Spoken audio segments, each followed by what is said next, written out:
Chapter 42, The Bus and the Willow. When the man drove off, I crawled beneath the railing and made my way down the hill toward the bus. In the east, the sky was smoky gray, and I was glad for the approaching dawn. In the year and a half since the trail was hacked out, the brush had begun to grow back.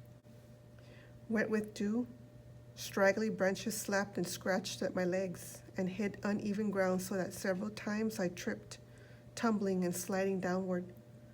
The bus lay on its side like an old sick horse in broken headlights staring out mournfully into the surrounding trees.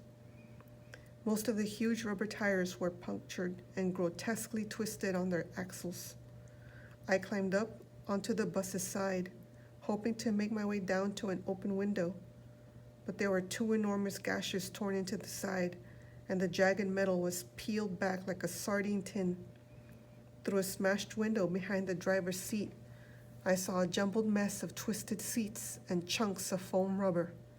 Everything was dusted over with fuzzy green mold. I had imagined that I would drop through a window and walk down the aisle, but there was no space inside to move. I had wanted to scour every inch of the bus, looking for something, anything that might be familiar. By now the sky was pale pink, and it was easier to find the uphill trail, but harder going as it was a steep incline. By the time I reached the top, I was muddy and scratched from head to toe. It wasn't until I had crawled beneath the railing that I noticed the car parked behind Gramps' red Chevrolet. It was the sheriff. He was talking on his radio when he saw me, and he motioned for his deputy to get out. The deputy said, "We were just about to come down there after you. We saw you up on top of that bus. You kids ought to know better. What were you doing down there at this time of day anyway?" Before I could answer, the sheriff climbed out of his car. He settled his hat on his head and shifted his holster. "Where are the others?" he said. "There aren't any others," I said. Who brought you up here?" "I brought myself." "Whose car is this?" "My grandfather's." "And where is he?" The sheriff glanced to left and right, as if Gramps might be hiding in the bushes. "He's in Coeur d'Alene." The sheriff said, "Pardon?" So I told him about Gram and about how Gramps had to stay with her and about how I had driven from Coeur d'Alene very carefully. The sheriff said, "Now let me get this straight." And he repeated everything I said, ending with, "And you're telling me that you drove from Coeur d'Alene to this spot on this hill all by yourself?" "Very carefully," I said. "My Gramps taught me how to drive, and he taught me to drive very carefully." The sheriff said to the deputy, "I am afraid to ask this young lady exactly how old she is. Why don't you ask her?" The deputy said, "How old are you?" I told him. The sheriff gave me a stern look and said, "I don't suppose you would mind telling me exactly what was so all-fired important that you couldn't wait for someone with a legitimate driver's license to bring you to the fair city of Lewiston?"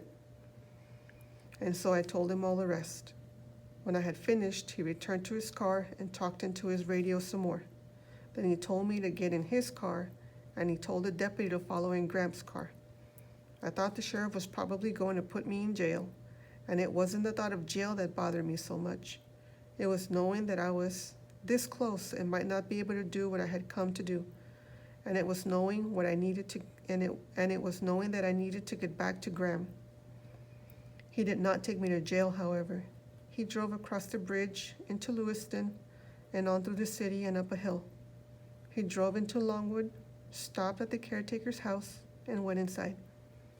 Behind us was the deputy in Gramps' car. The caretaker came out and pointed off to the right, and the sheriff got back in the car and drove off in that direction. It was a pleasant place. The Snake River curved behind this section, and tall, full-leaf trees grew here and there across the lawn. The sheriff parked the car and led me up a path toward the river. And there, on a little hill overlooking the river and the valley, was my mother's grave. On the tombstone beneath her name and the dates of her birth and death was an engraving of a maple tree. And it was only then When I saw the stone and her name, Jan Hassan Sugar Pickford Hiddle, and the engraving of the tree, that I knew, by myself and for myself, that she was not coming back.